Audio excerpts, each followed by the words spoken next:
turn the conference over to Chris Jonas. Please go ahead. Good day, everyone. This is Chris Jonas. I'm the Director of Communications at the National Association for Business Economics. We're pleased to present today's webinar, which is hosted by NABE's Data Statistics Roundtable.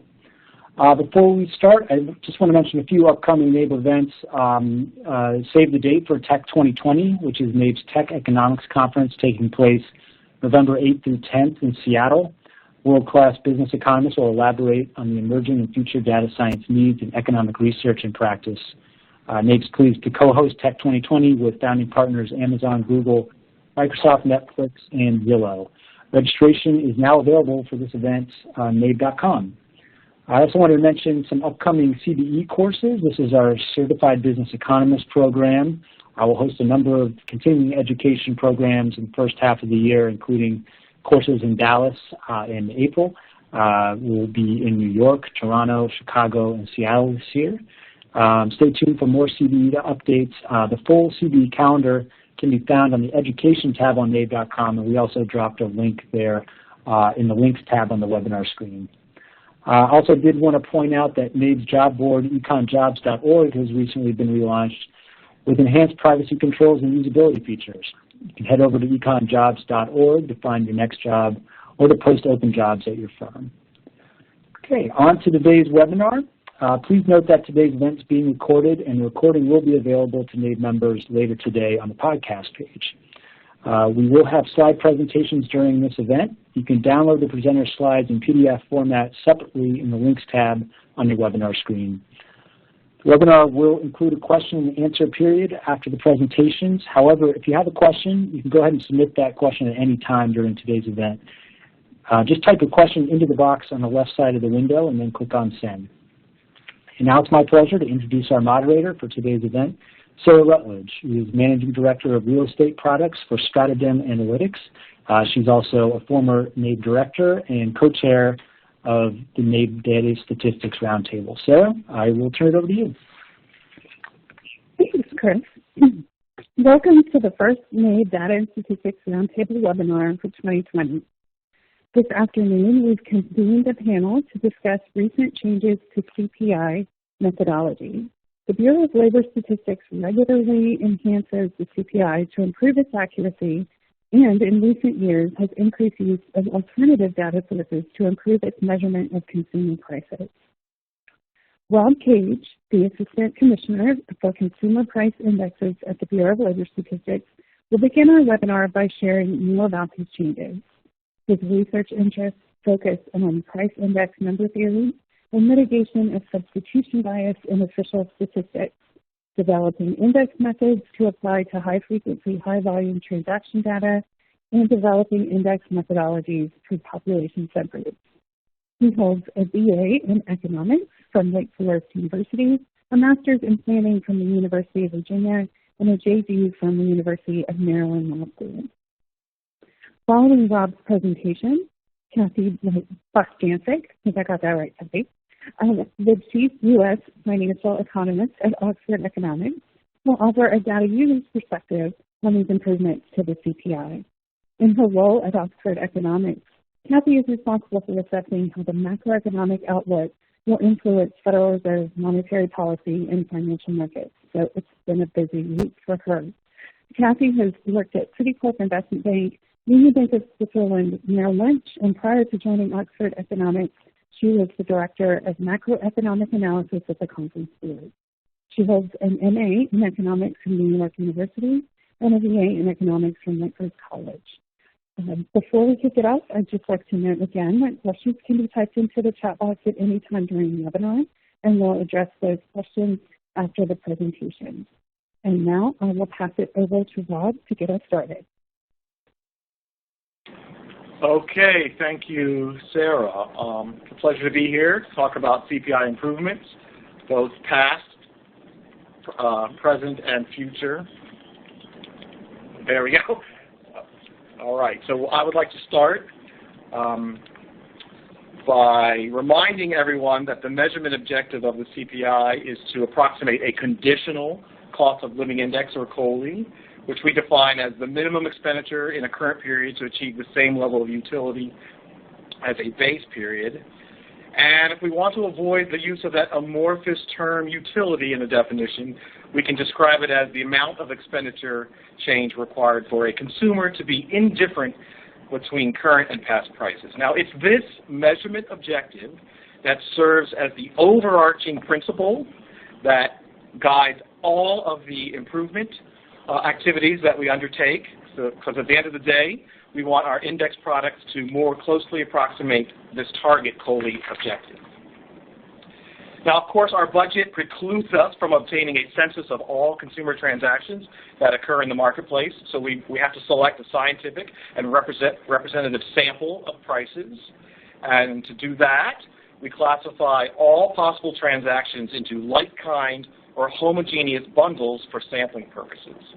And it is this fundamentally important aspect to the calculus of the CPI. This classification is at the heart of everything that we do.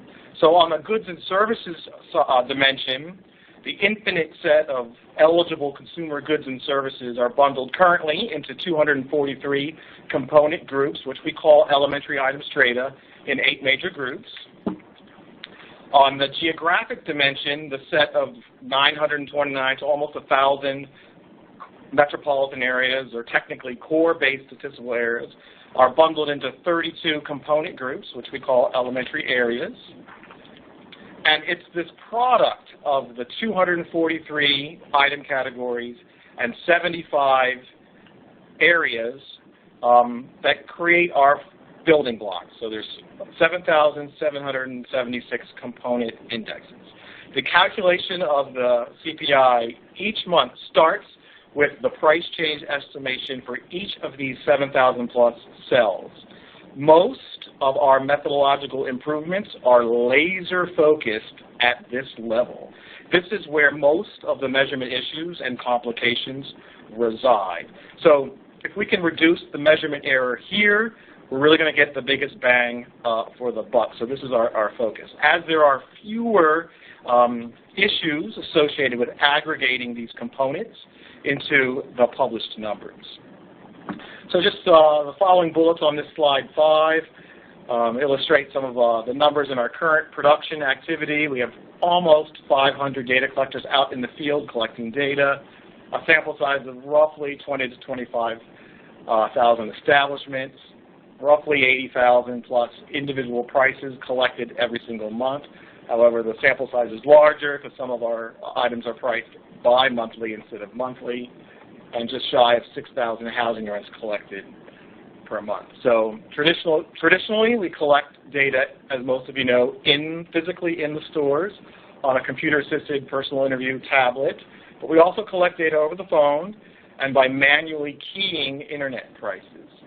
So on the weight side of our equation, the Census Bureau kindly, under contract, conducts the consumer expenditure survey for us to provide the spending weights that we need to aggregate all of this together. So we have roughly about 25,000 households per year in the interview portion of that survey and about 12,000 diaries in the diary portion of the survey. Our efforts to improve the CPI are not limited to improving the headline index only, the CPI-U for all urban consumers, because we also have an eye on our other major index products that are listed here on slide 6. For example, the CPI-W, index for wage earners and clerical workers, a legacy product. It's been around the longest. It's very important since it has been used for the Social Security cost of living adjustment calculation since the mid-1970s. And just by the sheer volume of beneficiaries, a very small change in this index, 0.1%, translates to a difference in over of $1 billion in transfer payments. So the accuracy of this index is very important to us.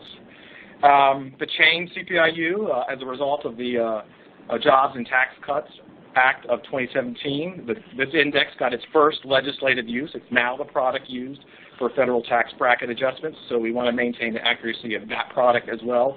And of course, we have some high-profile research indexes, the CPI-E for elderly consumers, often discussed and debated in Congress about as a possible alternative to the CPI-W for Social Security COLAs.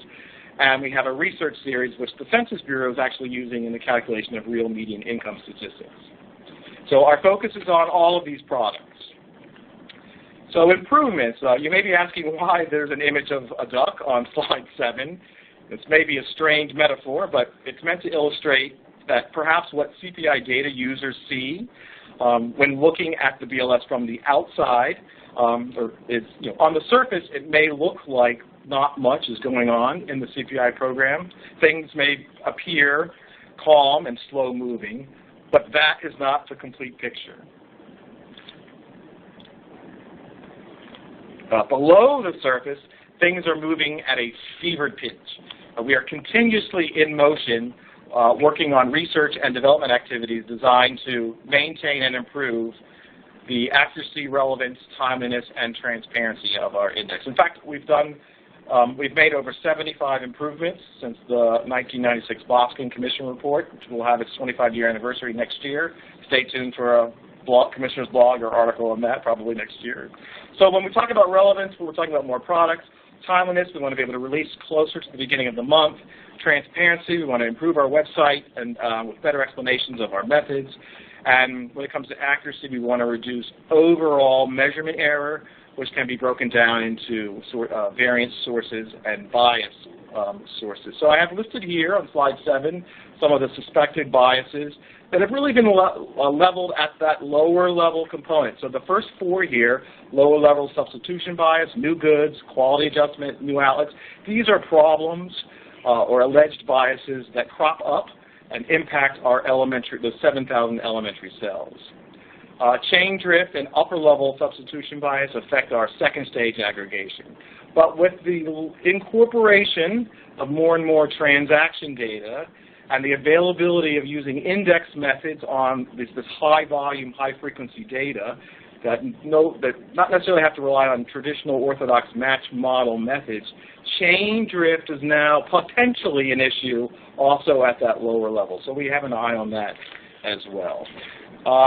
So what I'd like to do for the rest of this presentation is just to highlight a handful of recent and current improvement projects that we are particularly excited about here at BOS. So first, in 2018, we updated our geographic sample. It's not complete. It's a 4-year process that will complete in 2022. So under this revision, we adopted the official CBSA concept as our primary sampling unit definition. Prior to that, we had a sort of didn't really have a standard. Sometimes the PSUs were defined as small urban areas. Sometimes it was a metropolitan statistical area, and in other cases it was a combined area. So it wasn't a standard definition across the country. This standardized it, and it had the effect of expanding our population coverage. It's a very subtle change, but I think an important one, to 94% of the total population. So that's every county in this slide that's colored in gray and blue or orange. So that's over 60% of the country classified as urban by our definition geographically. We moved from a region-size stratification of the sample to a census division stratification, and we decreased the number of elementary cells here from 38 to 32. And this had the effect of allowing us to allocate our limited sample size to fewer areas, therefore increasing the sample size in each of our collected areas, ergo reducing sampling error and mitigating small sample bias, sometimes referred to as finite sample bias. So you'll note that I think we have a good sampling coverage here. The county sampling rate of eligible urban counties is 25%.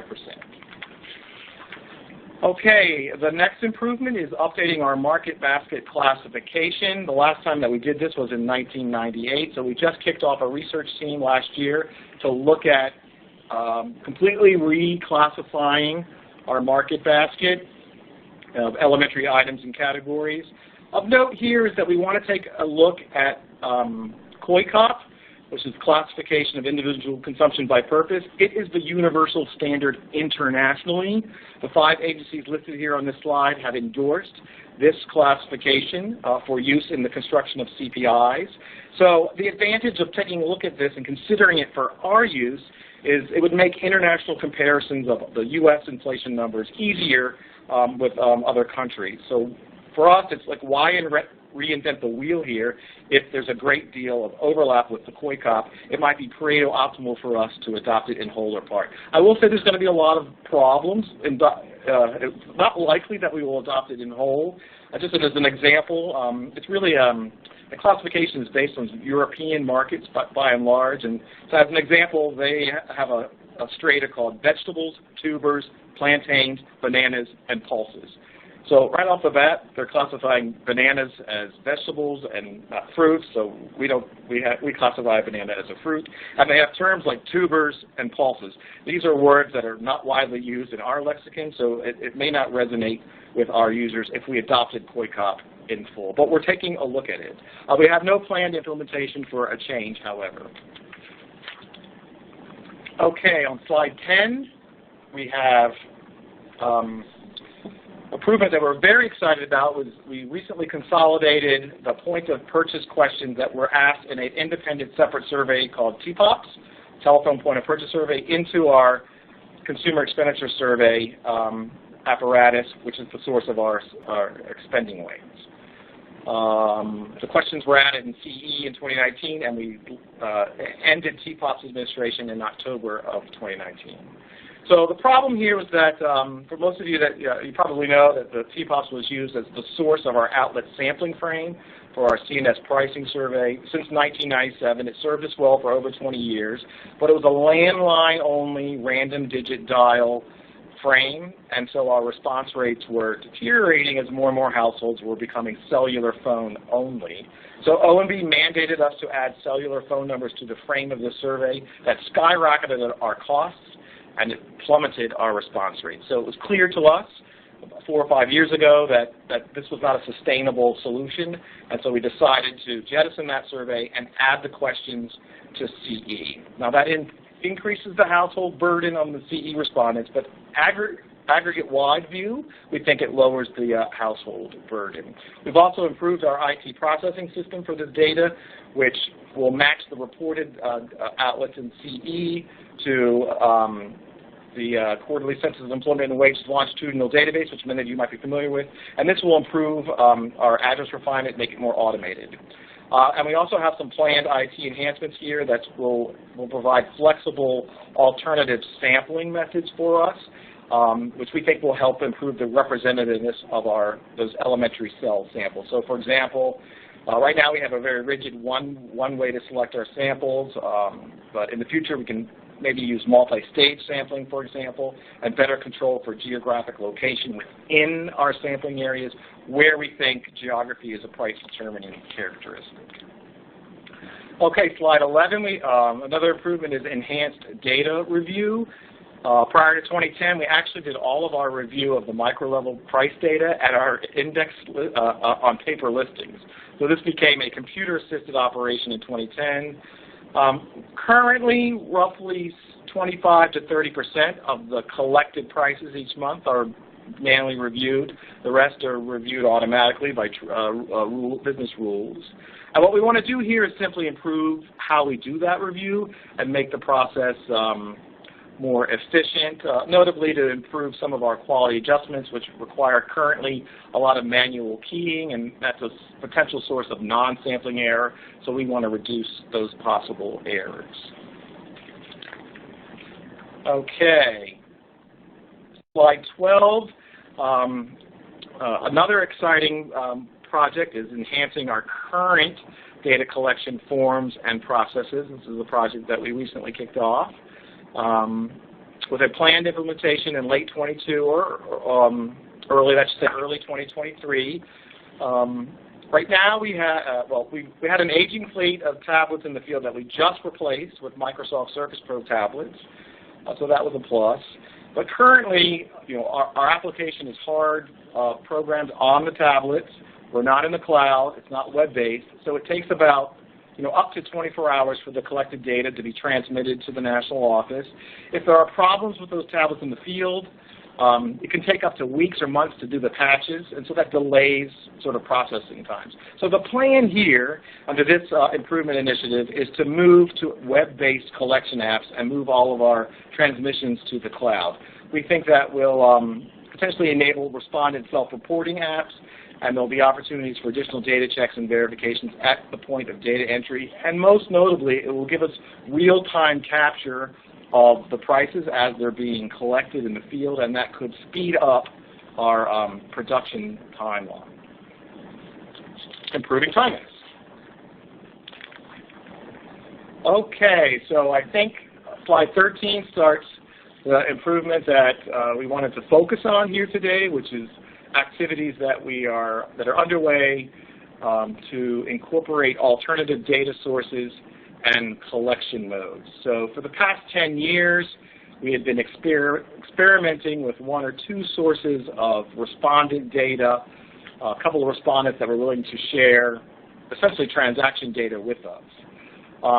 So in January of 2019, we officially launched an initiative to systematically try to convert more of our traditional collection to what we're calling an automated, more efficient collection. There's no target date to implement any one given source into the index, so we're calling this a rolling continuous implementation project. The goals are twofold. We want to improve the accuracy of those elementary indexes, and we want to improve the efficiency of our data collection. We do have a strategic objective, which is to convert a significant portion of our pricing and housing survey samples from traditional collection to automated by 2024.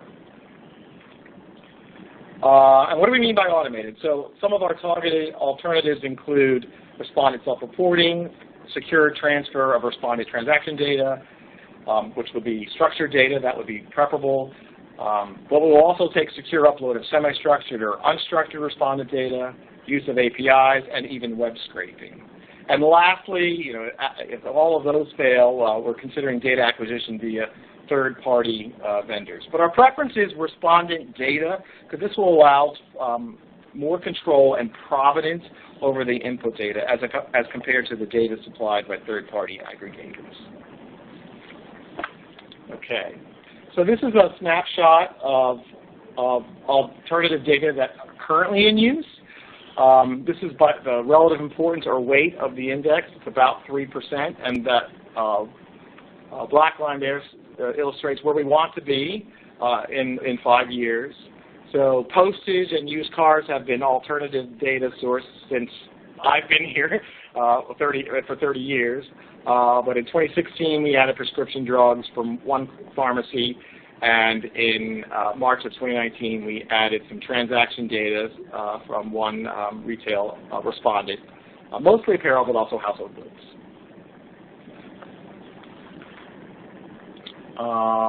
So our oversight group, our team managing this, has established 3 phases for incorporating the new data into the index. The first stage, or the beginning stages, is really an outreach.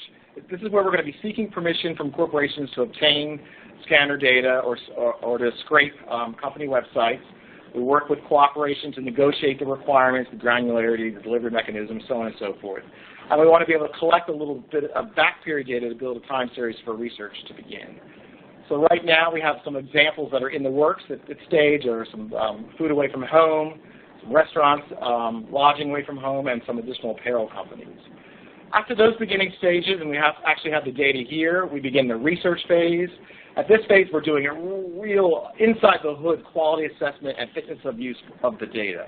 We want to be able to develop methodologies to transform the corporate data into measures of price change that can be blended with our traditional sample data. This could be very simple. It could be a simple replacement of the one data point that we collect in the field. That's going to be easy to do. Or it could be complex, where we're leveraging the power of the big data. And these are harder and will take longer, because we have to be able to get the signal from the noise of the data and come up with an aggregation methodology that we think is tenable and accurate. We don't do that in a vacuum. We attend conferences, we draft papers for publication, and we publish our experimental methods on the website where needed to appropriately vet our proposed methodologies. Some examples here that are currently in the research stage: new vehicles, medical services, telecom services, and airfares. These have all been posted on the website, so I'm sure you guys are aware of those. Once we are comfortable with a methodology, the data source advances into the third and final phase, which is implementation. where we kick off an IT development team which will modify our systems to finalize how the data will get into the index, and we'll come up with a scheduling plan, come up with contingency plans to revert back to traditional collection if we have to, if the alternative source somehow becomes suspended. And we will notify the public of each of these changes. So a couple examples that are in this implementation stage right now are motor fuels. We've been researching crowdsourced gasoline prices. We are comfortable with our methodology, and we are ready to move that into the index. No time yet. And new vehicles. I'm at my 20 minutes, so I'm going to fly by the next couple of slides. So here is a list of recent and upcoming methodology changes that are on our website. The web link, the URL is at the bottom if you want to take a look at these. And then I would be remiss if I did not mention this last improvement project, which doesn't get a lot of press, but we're very excited about it here, which is research that we're doing on our population subgroup index methodology. This started in last year. We don't have, again, an implementation date. But what we want to do here is improve the accuracy of those other index products, our subgroup indexes, such as the CPI-W and the CPI-E. And we want to improve the relevance by publishing possibly new products. For example, maybe a CPI for low-income households, or even chained versions of the CPI-W and the CPI-E. This is partly inspired by the 2002 CNCI at what price recommendations, if you're familiar with that report issued in 2002. This is going to be done in two phases. Phase one, we're going to focus on improvements constrained by our current budget and survey inputs. We're looking at really three things: democratic versus plutocratic weighting, our payment approach to owner-occupied housing. There's an argument that for these subgroup indexes, we should be adopting a payment approach instead of a owner's equivalent rent approach.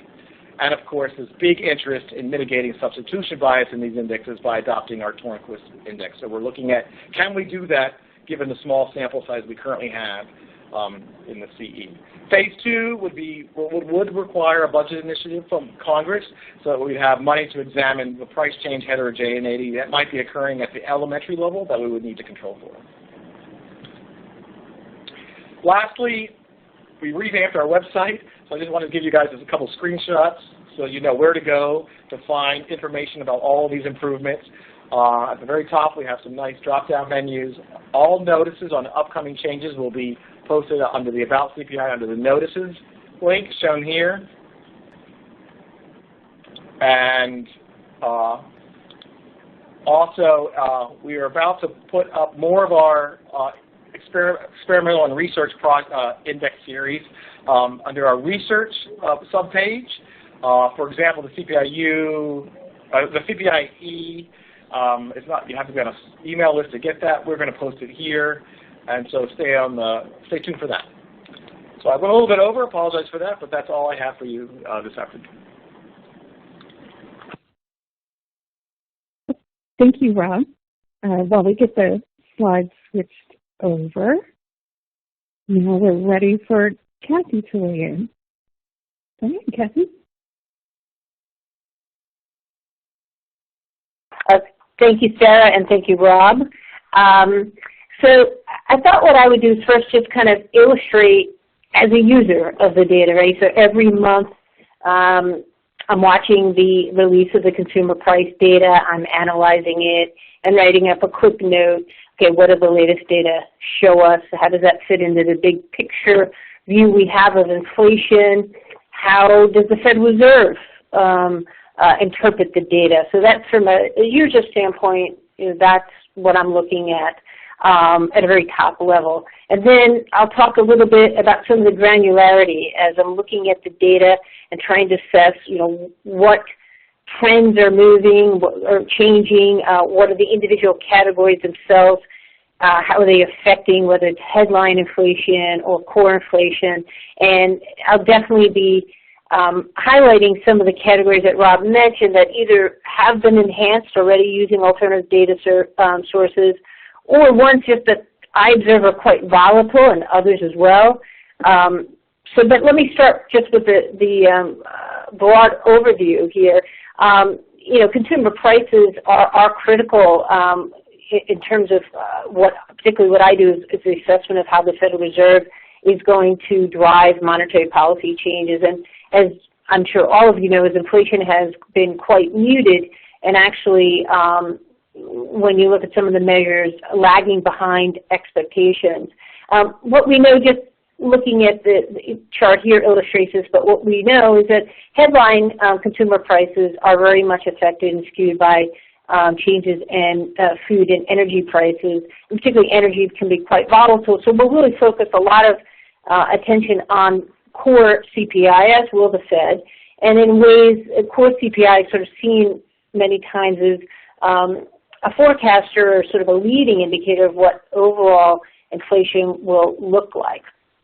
Now, the Fed itself actually targets the personal consumption expenditure price index, not CPI, but as you can see in this chart, they move very closely together, especially on a year-on-year basis, but even month-to-month. But the consumer price index tends to run a little bit faster than the PCE price inflation measure, and some of that is due to how some of the categories are weighted and how some are imputed in the PCE, which differs from the consumer price index. But nevertheless, when we see the CPI data released every month, it precedes the release of the PCE data. So we'll take a look at the CPI data and then try to forecast very quickly what that implies for the PCE data. What's also very nice to be able to observe in the data is not just all the individual components, which I'll get into, but also looking at disaggregated data, whether it's goods versus services. This is quite instructive, I believe, because it really tells an interesting story that there is a tale of two inflation measures. What we've seen with the red line is goods prices, or core goods prices, have really been in deflationary territory for much of this expansion, whereas service prices have moved higher and trending just south of 3%. Now, I would note that even that rate is slower than previous economic cycles, so that even that is a bit subpar compared to how tight the labor market, for example, is. That's another discussion, but it is interesting to look at this disaggregate data at kind of the next level. But then if we dig a little bit more into the core service prices, so rent, as Rob mentioned, owner's equivalent rent being part of that, but overall rental prices, you can see the orange portion of the bars comprises a very large share of core service prices, not surprising. And any movement that we'll see in that trend, whether it's month to month or year to year, can have a pretty big impact on core CPI. So we'll keep a very close watch on that. But then some of the other categories which don't have as big of weight in core CPI, when they fluctuate widely, they can have a large contribution or be a large drag to the monthly change in consumer prices. So for instance, you can see with the yellow bars, medical care prices can, in terms of their contribution, of course, CPI can fluctuate quite widely over time. Also pretty notable was the wireless service prices in 2017 into 2018. Back then there were big wireless service price wars going on. And that really had a dramatic negative impact on core CPI measures, detracting roughly 3 to 4/10 of a core CPI on a year-on-year basis. Even so that at the time the Fed Chairman Yellen talked about this being a temporary idiosyncratic decline in inflation measures, and she sort of implied that the Fed would look beyond that, and that at some point the price wars would diminish, and that overall inflation wasn't becoming disinflationary at that point. So that's why some of these enhancements, tying back to Rob talked about, are quite quite important in how they will affect the data.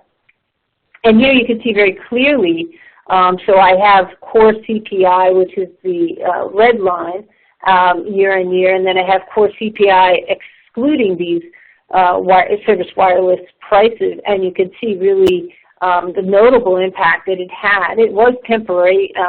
Chair Yellen was correct, but it shows up in a quite prominent way. A little less so here when we look at overall CPI, not a surprise, but still, noticeable. So even though this category is not nearly as big a weight in core CPI as housing prices are, when you get, I think back then prices collapsed double digits. It was like down 17%, 15%. That's such a big decline that even though the weight is small, it can skew the readings. Now, I thought I'd also highlight the apparel prices, particularly because this is a series that was enhanced using the alternative data source, and that happened in March of 2019, so it's about a year ago. And this, and Rob can explain this obviously in more detail than me, but it's supposed to better capture the full life cycle of apparel, that over time, as we know as consumers, items tend to be discounted. So really trying to get this real-time data from apparel for different department stores on how apparel prices are actually in the real world, how they're really playing out. But what I noticed here, I put the red line as a demarcation as to when the alternative data was put into place. And what we could see is even prior to that, there was some volatility. But after that, I noticed as a user, there was pretty wide swings going from, 1 month down 1% to the next month apparel prices rising 1%. So, again, that's something that I've sort of been trained to look at and be aware of, but perhaps something that, we need to discuss further and try to understand, as we look at data. Let me just go back.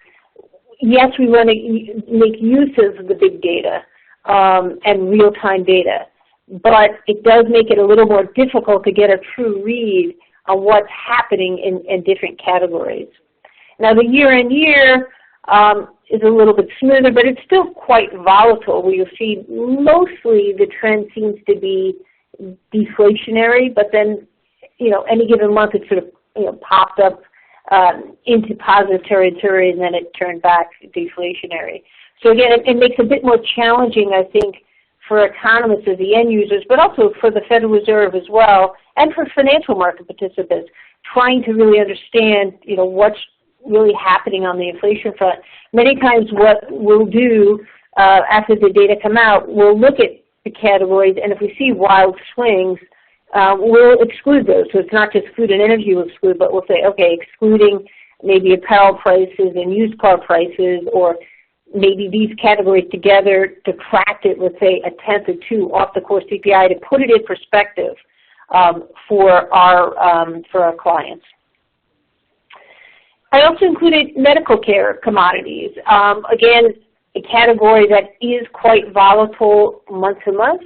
But I also included it because this will be something we're going to be watching in terms of price gouging related to the coronavirus, whether it's prescription drug prices or other medical supplies that you can get over the counter. Is something that, and other medical supplies, if there's disruptions to the supply chains that we have been hearing so much about, that could show up in the core commodities a price category. And again, year on year, you can see the trend more clearly. But it is quite notable that there was in 2019, end of 2018, there was a sort of deflationary impulse, and now in 2020, we see the medical care commodities rising at not an overly rapid pace, but certainly a notable change from deflating about 1.5% to now increasing at 2%. And again, this is something we'll be watching to see what impacts the virus and the efforts that the government is taking, whether it's federal, state, and local. And I think the big question would be, if we do see some price gouging in some of these categories and see a pop, do we believe that's sustainable? And sort of what does that mean overall for inflation? And similarly, again, just highlighting categories I know can be volatile. Physician service prices as well as another one, again, month to month, quite a bit of volatility. Where year on year you tend to see, a better picture, but it is quite notable that you year on year, kind of scratch our head sometimes, and we'll have to go and look. Sometimes this is related to Medicare payments and changes that the federal government has mandated in terms of reimbursement for patients.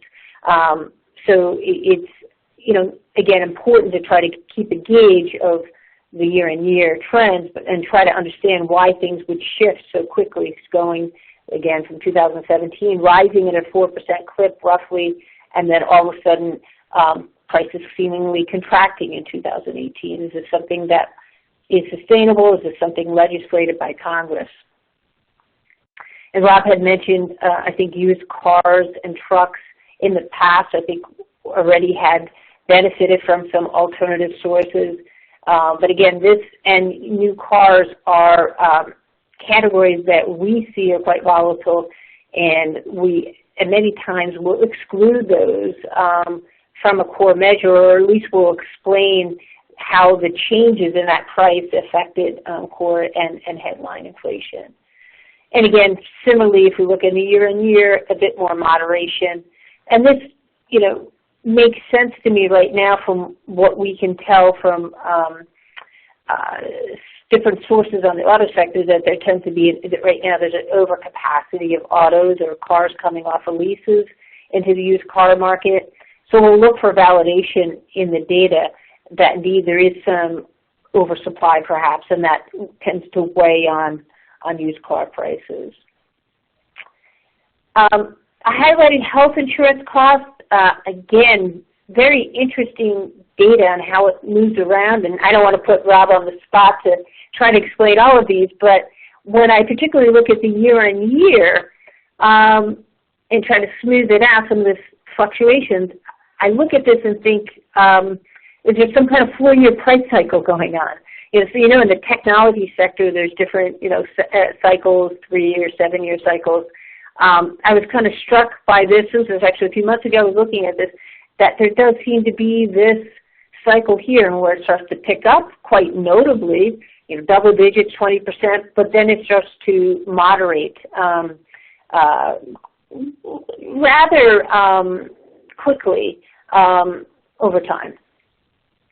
And then just the last slide I wanted to leave before we move to Q&A is that overall inflation readings are important, but what the Fed is also looking at and what we're looking at, and financial market players and corporate leaders, are inflation expectations, because we know that the best leading indicator of where inflation is going is inflation expectations. It becomes self-fulfilling. If we as consumers or business leaders believe that inflation is going to rise or slow, we're going to act in ways that actually help to bring that about. So it becomes self-fulfilling.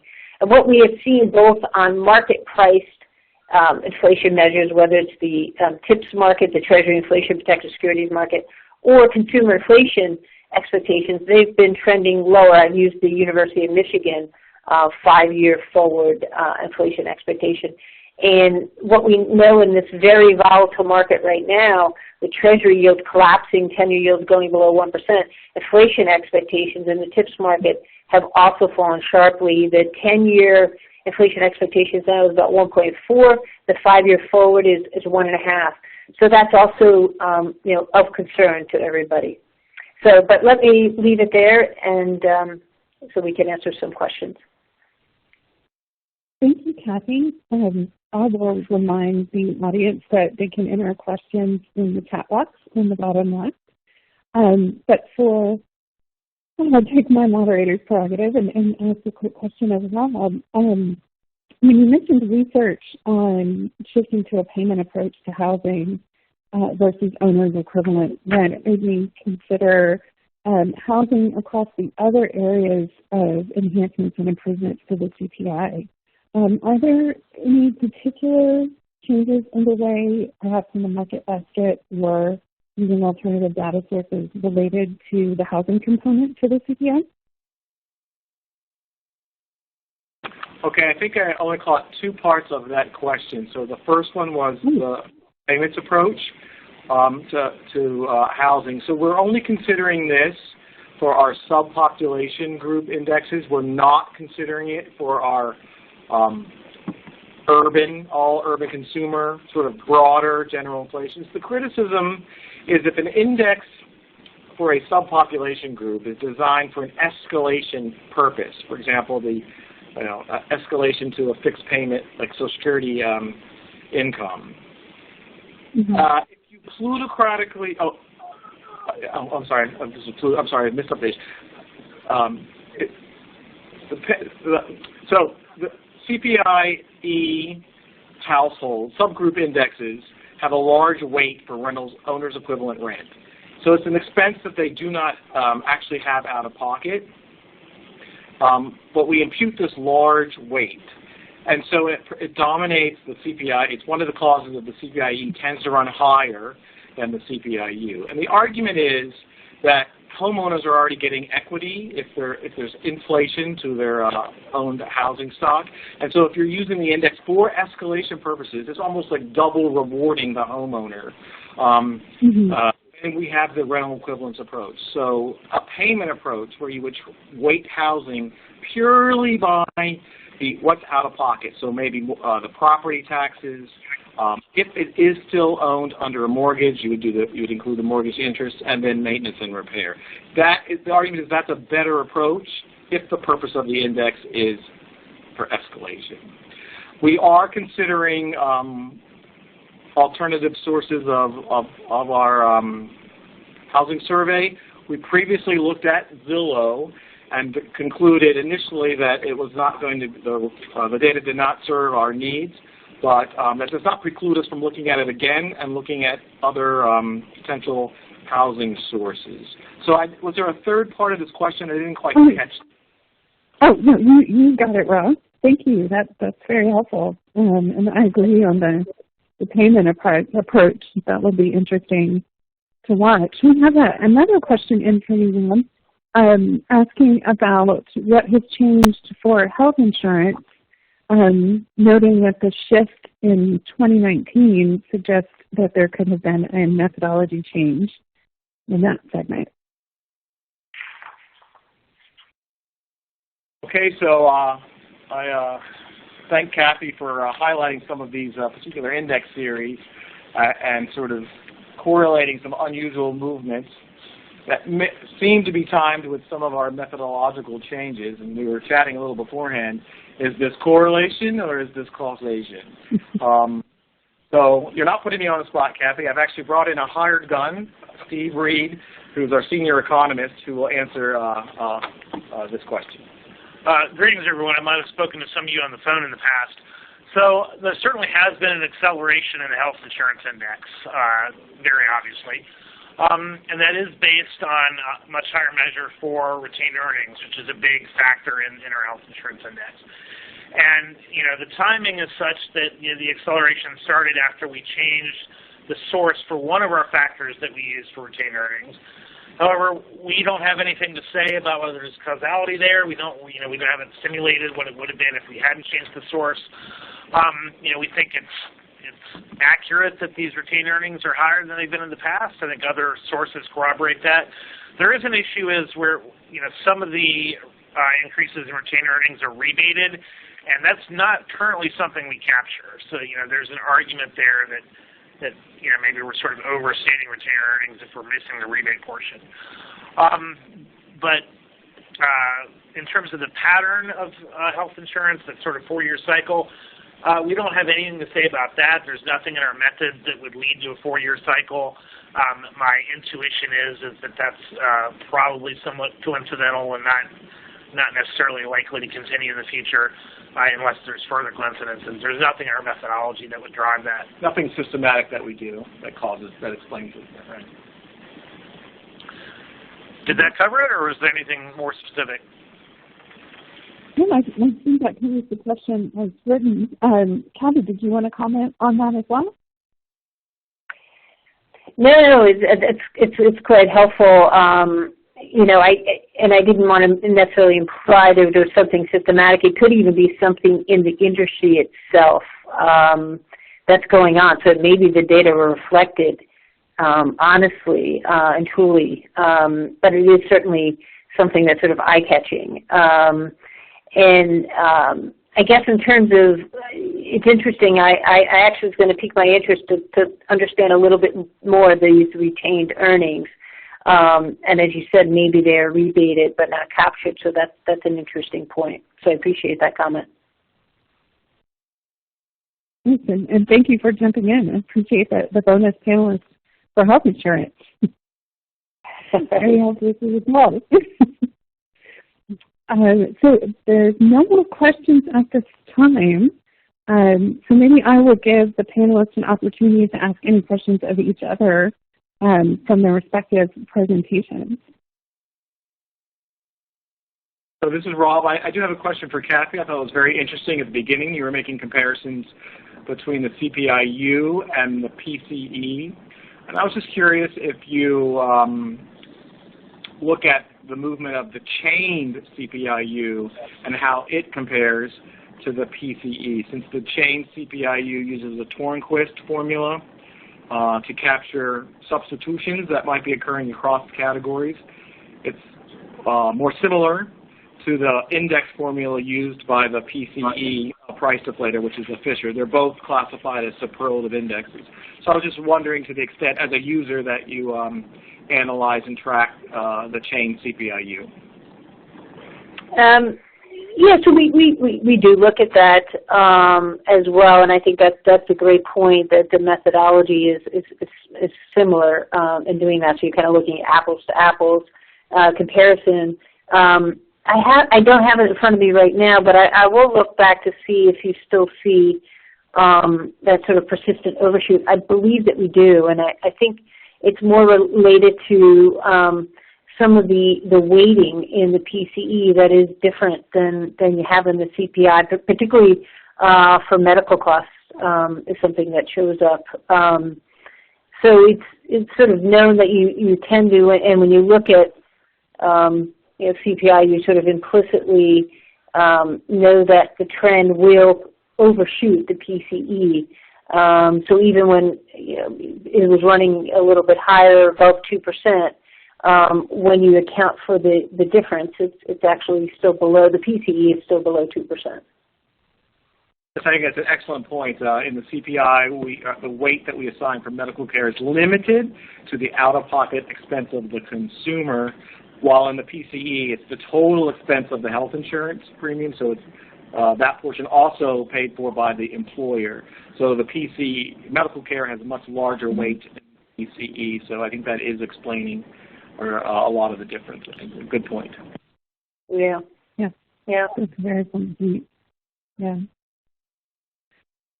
Well, I'd like to just take another opportunity to thank both of our panelists, Rob and Kathy. Thank you for joining us today, and thanks to our audience for logging in. I've had some comments that it was a very interesting session, so I'm glad to hear that. And I will pass it over to Chris to close us out.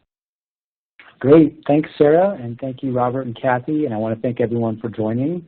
I did want to mention also the 17th NABE Foundation Economic Measurement Seminar will be taking place July 20th through 21st at the Four Seasons Hotel here in Washington, D.C. This is the Economic Measurement Seminar, which pairs expert data producers with prominent data users to provide you with insights into how statistics are compiled and how data are used to track the macroeconomy. And that'll be July 20th to 21st. Thank you all again for joining. Today's program is copyright 2020 by the National Association for Business Economics with all rights reserved. This does conclude the webinar. Thank you again. You may now disconnect.